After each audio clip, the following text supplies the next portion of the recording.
There is a map that hangs in the archive of the German Foreign Office, drawn in the winter of 1884. On its surface, the continent of Africa appears almost entirely unshaded, vast, open, unowned in the language the men who gathered in Berlin were using. By the time those men left the conference room 14 weeks later, the same continent had been divided into columns and parcels, each assigned a color corresponding to a European power. The map did not change the land, it changed who was permitted to collect from it. If you're enjoying this story so far, don't forget to hit the like button and subscribe. Drop a comment telling me where in the world you're watching from. I love hearing from you. The standard account of what happened in Berlin between November of 1884 and February of 1885 treats the conference as a diplomatic event, a moment of European coordination that prevented war among the great powers by organizing the partition of Africa through negotiation rather than force. That account is accurate as far as it goes. The conference did prevent a European war. It did produce a general act signed by 14 nations. What it omits is the financial architecture that made the conference necessary, the named institutions whose capital interests shaped its terms, and the precise mechanisms by which those terms converted a continent's resources into instruments of extraction that remained operational for the better part of a century. The men in that room were not simply drawing lines on a map. They were encoding rules that would govern the flow of wealth from one part of the world to another for generations, and those rules were not incidental to the proceedings. They were the proceedings. To understand why 14 nations gathered at the Reich Chancellery at 77 Wilhelmstrasse, it is necessary to understand what had already been happening in Africa for decades before any diplomat set foot in the conference room. The abolition of the slave trade, formally concluded by Britain in 1807 and extended by successive treaty pressure to Portugal, France, and the Netherlands across the following decades, had not ended European extraction from the continent. It had redirected it. The trade in human bodies was replaced by the trade in the products those bodies could be compelled to produce: palm oil from the West African coast, groundnuts from Senegambia, ivory from the interior, rubber from the equatorial forests. The commercial infrastructure that had sustained the slave trade, the coastal trading forts, the river networks, the chain of agents and intermediaries, was adapted to commodity export without structural change. The wealth left Africa in different containers. The mechanism of extraction remained. The firms operating on the Senegal, the Niger, the Congo, and the Zambezi in the 1870s were not new arrivals. They were the institutional descendants of the trading companies that had supplied the slave markets of the Americas, now retooled for a commodity trade that the abolition movement had made morally acceptable while leaving its economic structure fundamentally intact. By the time the diplomats arrived in Berlin, the companies that would benefit from the conference's decisions had already been operating in the interior for years, advancing capital, concluding agreements, and building the case that what they had already claimed informally could now be made permanent in law. The event that brought the powers to Berlin did not begin in Berlin. It began in the offices of the Société Anonyme Belge pour le Commerce du Haut-Congo, a private trading company registered in Brussels in 1882, capitalized with funds drawn largely from the personal fortune of King Leopold II of Belgium and from a syndicate of Belgian and British investors whose names appear in no diplomatic record of the proceedings that followed. Leopold had organized what he called the International Association of the Congo, a body that presented itself publicly as a humanitarian and scientific enterprise dedicated to suppressing the slave trade and opening Central Africa to commerce. Its letterhead bore the image of a blue flag with a gold star. Its actual function was the monopolization of the Congo River Basin's rubber and ivory trade under a concession structure that predated any formal European territorial claim to the region. The humanitarian language was not coincidental. It was deliberate. Leopold had studied the political geography of European opinion carefully enough to understand that a private commercial venture could not attract the diplomatic recognition it required if it presented itself as what it was. The language of civilization and suppression of the slave trade provided the cover. The concession agreements provided the revenue. Leopold had spent the better part of a decade constructing this architecture. He had commissioned Henry Morton Stanley, the Welsh-born explorer whose fame from finding David Livingstone had made him the most recognizable name in African exploration, to travel through the Congo Basin from 1879 to 1884 and conclude treaties with local chiefs. Stanley did this, producing over 400 documents whose terms the chiefs who marked them could not read, each ceding sovereign rights over their territories to the International Association. The association then used these documents as the legal foundation for its claim to the Congo Basin, a claim it needed the European powers to recognize before any rival colonial authority could assert a competing interest. Leopold's personal lobbying of individual national delegations during the months before the conference had already secured American recognition of the International Association's flag in April of 1884, the first formal recognition from any government, achieved through a combination of diplomatic pressure and implied trading benefits directed at American commercial interests in the region. He was building the legal architecture of a state that would be his personal property, and he was doing it through private capital before asking governments to ratify the result. The sequence was deliberate: establish the financial structure, secure the assets, then seek the political cover that would make the arrangement permanent. The immediate trigger for the conference was France and Portugal, and behind both of them, a specific debt instrument. Portugal held ancient claims to the mouth of the Congo River, established by 15th-century exploration and periodically reasserted through treaties with Britain. In February of 1884, Britain and Portugal signed a bilateral agreement recognizing Portuguese sovereignty over the Congo estuary in exchange for guaranteed trading rights for British merchants on the river. The treaty appeared to be a diplomatic accommodation between two old allies.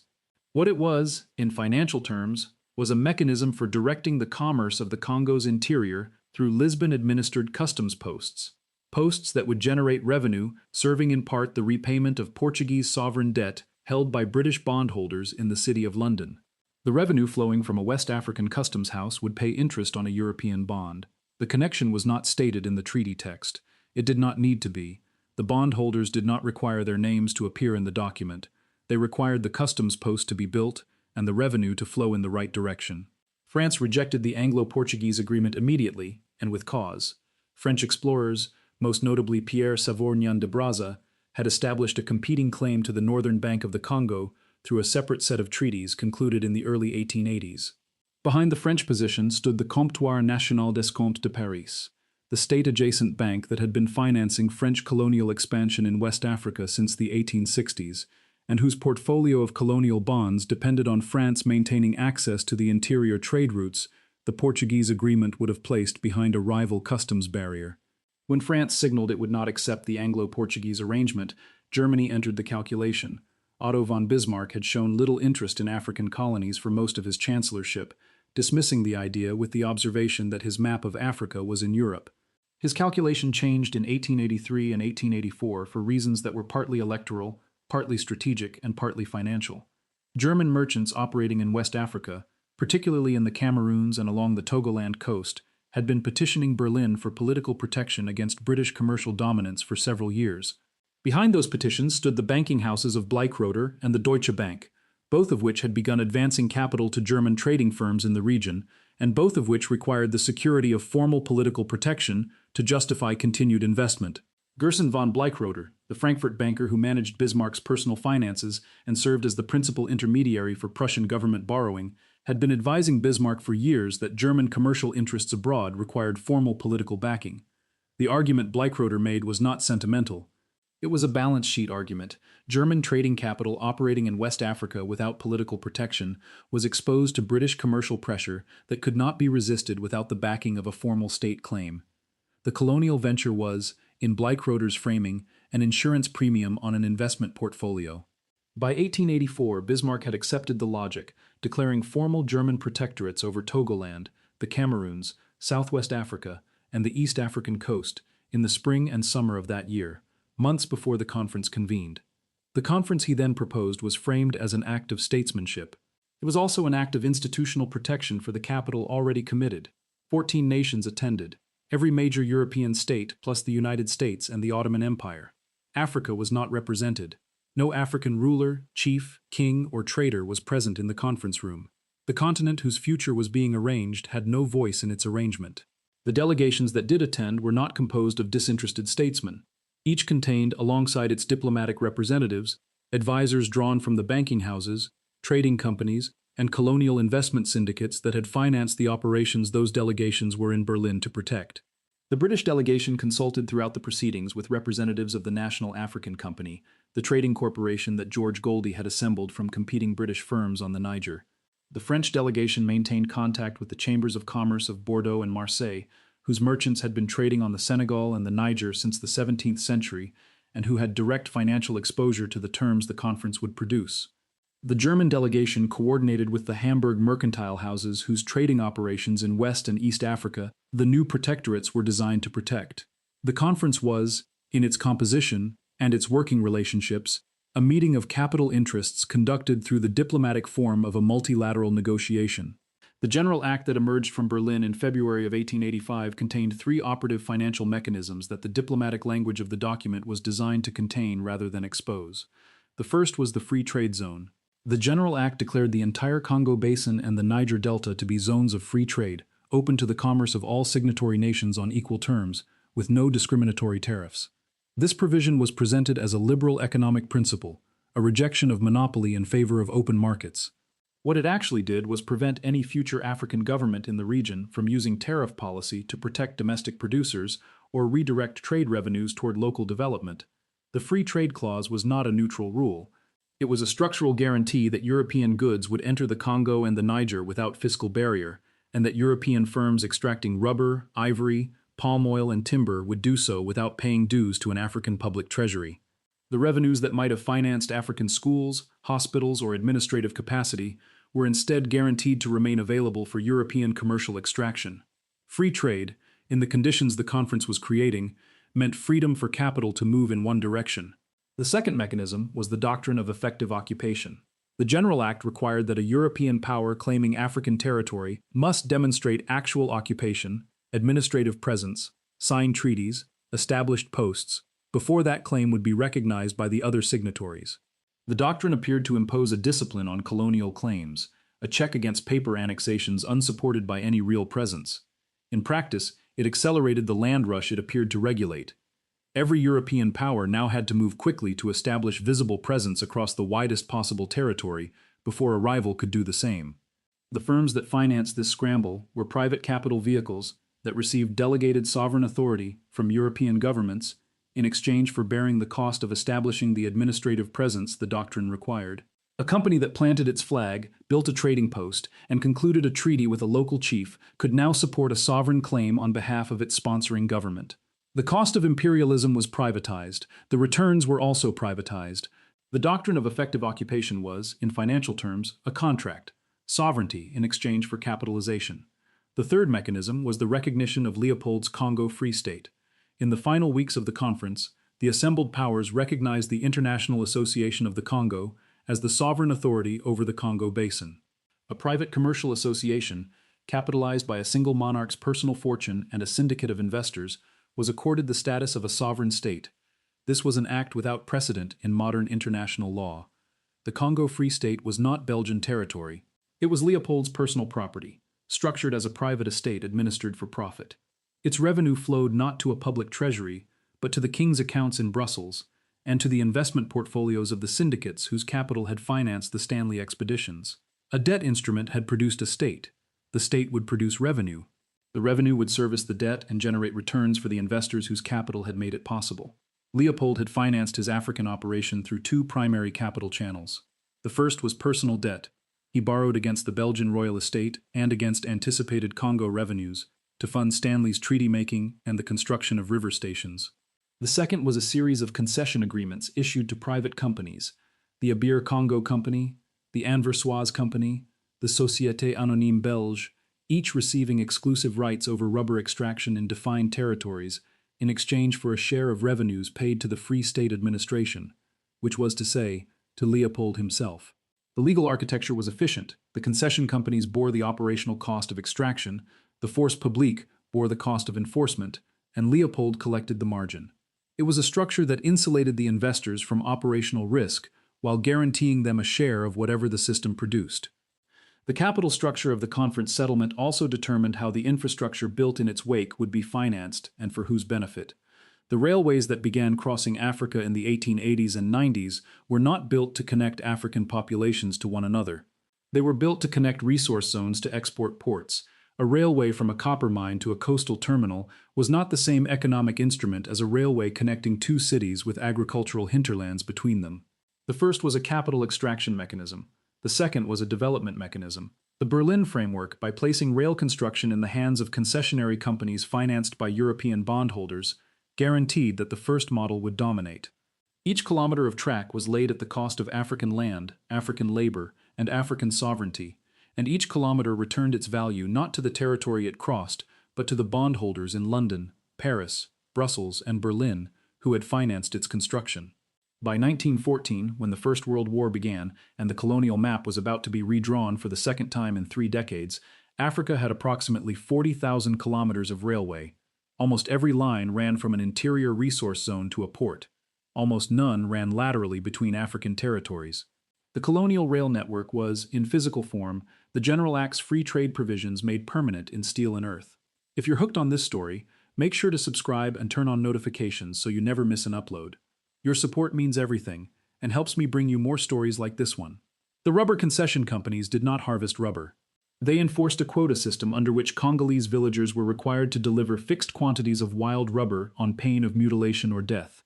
The Free State's Force Publique, a private army officered by European mercenaries and enlisted from tribal auxiliaries, enforced the quotas and collected the severed hands that served as proof of punitive action. Between 1890 and 1908, when international pressure finally forced Leopold to transfer the Congo to the Belgian state, the population of the Congo basin declined by an estimated 10 million people through violence, disease, and famine, driven by the destruction of subsistence agriculture the rubber regime required. The revenue extracted during those years financed the construction of museums, public parks, and architectural monuments in Brussels. The Musée Royal de l'Afrique Centrale in Tervuren, built to display the trophies of the Congo enterprise, opened to the public in 1910. Its construction was paid from the concession revenues of the Abir Company. The books balanced. The dead were not entered in the ledger. E.D. Morel, a British shipping clerk working for the Elder Dempster Line, identified the mechanism in 1899 through a close reading of the ship manifests he processed. Ships sailing to the Congo carried trade goods, firearms, and ammunition. Ships returning from the Congo carried rubber and ivory. No reciprocal trade goods came out. The exchange was not commercial. It was extractive. Morel understood what this meant, without requiring access to any private document or classified record. If the Congolese were receiving no payment in trade goods, then they were being compelled to produce without compensation, which required an enforcement mechanism, which required violence. The logic ran from the manifest to the murder in 3 steps that any competent analyst of trade could follow. Morel published his findings, founded the Congo Reform Association, and conducted a decade-long campaign that eventually produced the parliamentary and international pressure compelling Belgium to assume control of the territory in 1908. The evidence he used was not secret, it was in the manifests. The financial record, read carefully, contained the argument for what was happening. The argument was ignored until a shipping clerk read the paperwork and refused to set it aside. The reform movement that followed Morel's disclosure was the first major international human rights campaign of the 20th century. It was also, in its deepest structure, a campaign organized around the exposure of a financial mechanism. What Morel proved was not simply that atrocities were occurring in the Congo, though they were. What he proved was that the atrocities were the necessary consequence of the concession system that the Berlin Conference had legitimized. Remove the quotas, and the rubber revenue collapsed. Remove the enforcement, and the quotas could not be met. The violence was not a corruption of the system, it was the system's operating condition. When the Belgian state finally assumed control of the Congo in 1908 and ended the personal concession regime, it did not dismantle the extractive architecture the Free State had built.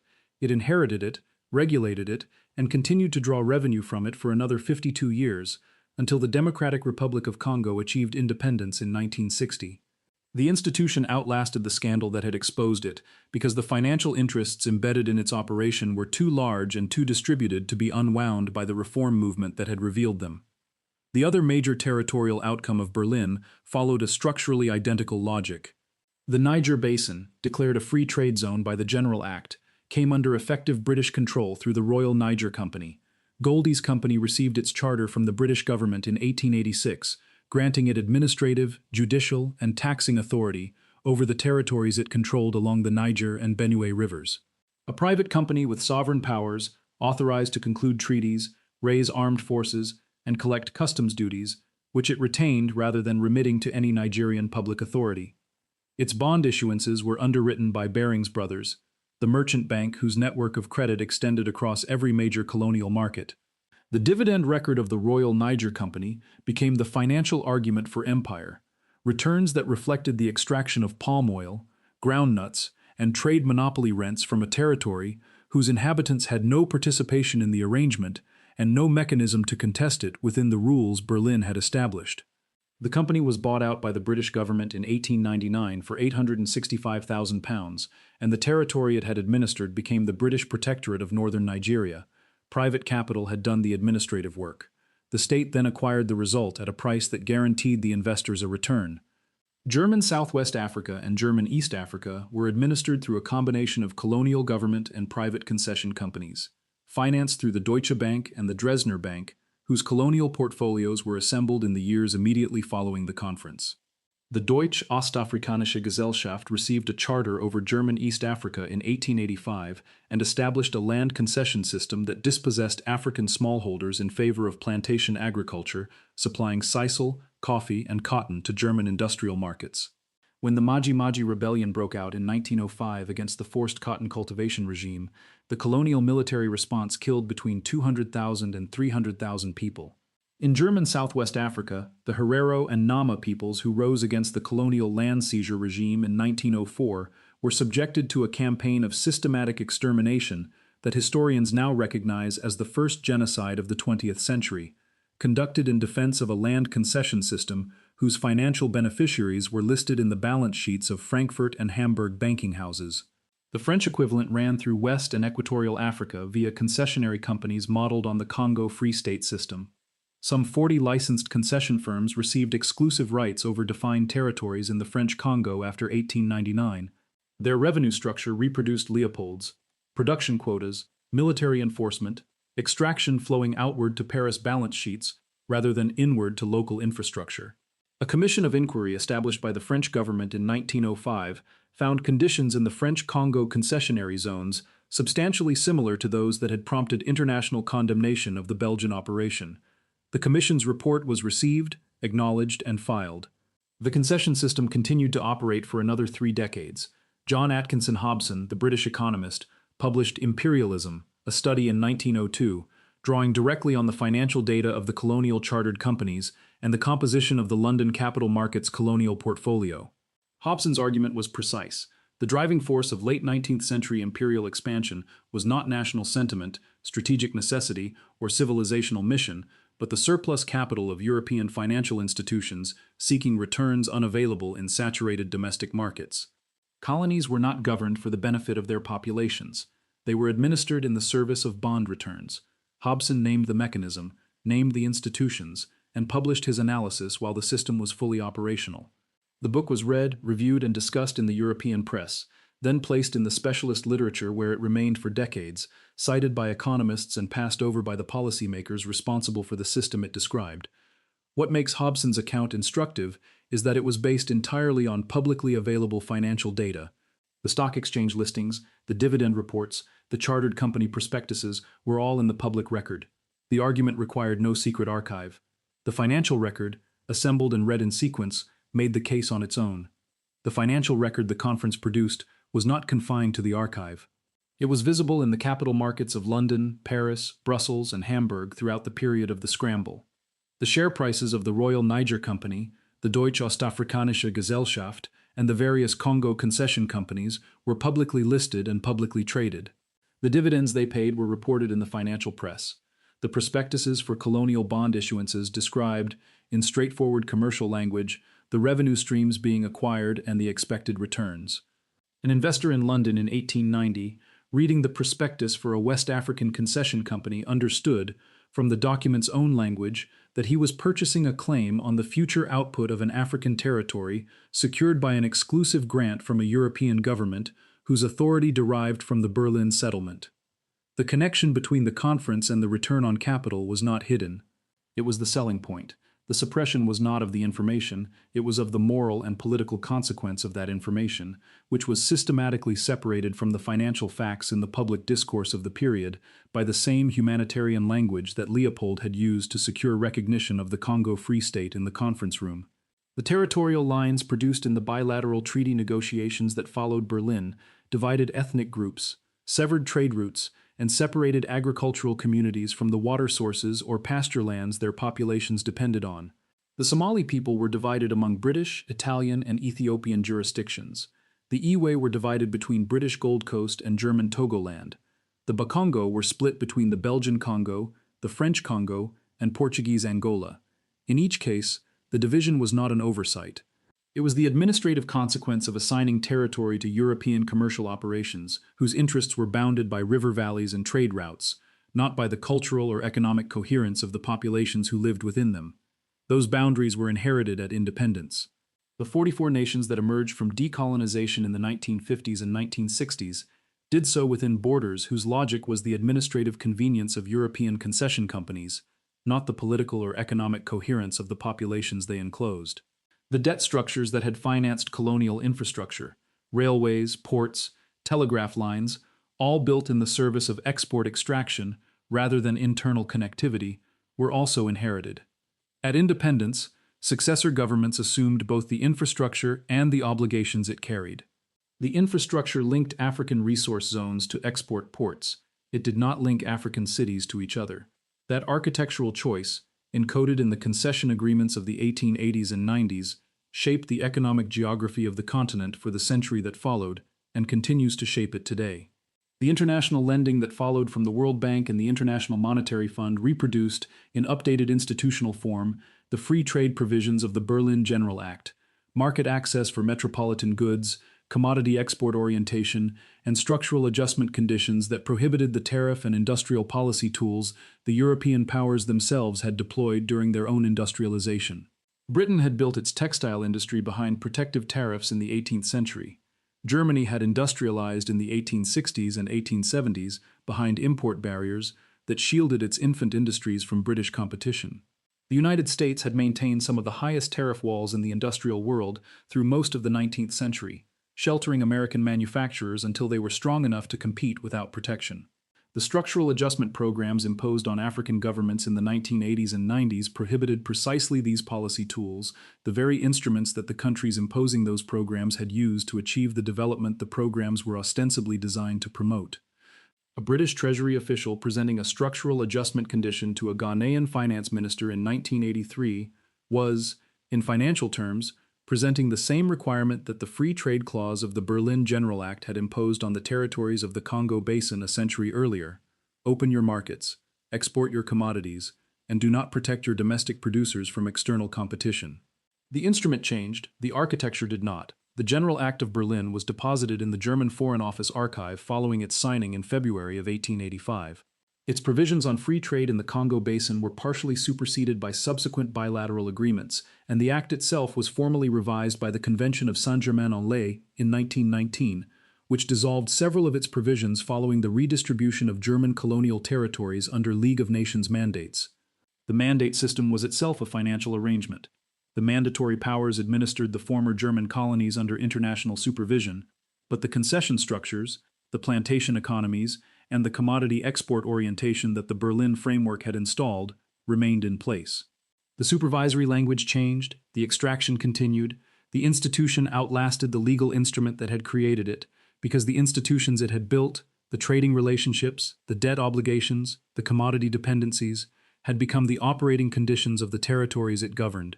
When the last European colonial governments formally withdrew from Africa in the second half of the 20th century, the withdrawal was political. The financial architecture assembled between 1885 and 1914, the commodity chains, the port infrastructure, the banking relationships, the debt obligations remained. What changed was the name at the top of the letterhead. What did not change was the direction in which the revenue flowed. The conference ended in February of 1885. The map drawn in the winter of 1884 still governs the borders of 54 states. The financial logic encoded in the General Act that winter, free trade for capital, commodity orientation for labor, no tariff protection for domestic producers, still shapes the terms on which those states participate in the global economy. The chartered companies that enforced those terms in the 1880s are gone. Their institutional successors, the multinational commodity traders, the mining concession holders, the agricultural export companies, operate in the same territories under different names and updated legal frameworks. The investment treaty has replaced the charter. The arbitration clause has replaced the colonial court. The structural adjustment condition has replaced the free trade provision. The financial thread runs from the conference room at 77 Wilhelmstrasse to the commodity markets of Chicago, London, and Singapore without interruption. Before the armies came, the banks came first. Before the borders were drawn, the revenue was redirected. Before a continent was priced on a map, it was priced in a room by men whose names appear in the archive alongside the names of the institutions that financed them. Thank you so much for watching until the end. If you loved this story, check out the other videos on your screen now. I think you'll really enjoy them. And don't forget to subscribe if you haven't already. See you in the next story.